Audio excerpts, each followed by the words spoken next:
তো একটা জিনিস এখানে অন্যরকম, ঝিনাইদহের এখানে একটা সুন্দর জিনিস দেখতে পাচ্ছি, সেটা হচ্ছে এই যে তালের কোষ দিয়ে যে বানানো হয়, তালের এগুলো কি বলা হয়? তালের ডিঙ্গা, তালের ডোঙা।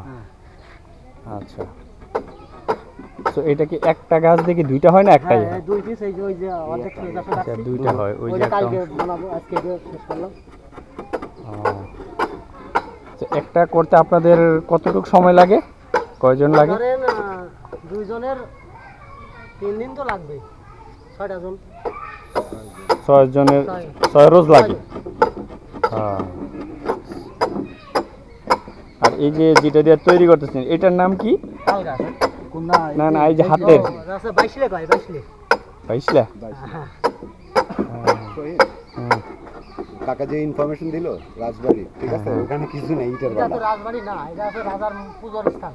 আচ্ছা আচ্ছা, এই যে এটা এইগুলি রাজার পূজার স্থান, কিন্তু সব মন্দির রাজার বাড়ি যদি আপনি যেতে চান এখান থেকে ধরেন এখনো 2 কিলো যেতে হবে নলডাঙ্গা ঘুরে। আচ্ছা, যে আপনি ওখানে যে 3টে পুকুর পাবেন আর ইটের ভাটা পাবেন, তাছাড়া কিছু পাবেন আর কিছু নেই। আশা করি আবার নবাজ কলা বলা লাগায়। তাহলে এই যে এটা দেখা যায়, মন্দির সব এটা দেখা যাবে তো? হ্যাঁ হ্যাঁ, ওখানে 3টা মন্দির আছে, বড় বড় মন্দির। আচ্ছা, তো এটা সব এগুলো আপনারা আসলে কত করে বিক্রি করেন? এগুলো বিক্রি 5,000 6,000। আচ্ছা আচ্ছা, এগুলো তো সাইজের উপরে ডিপেন্ড করে না, ছোট বড়র উপর আর কি।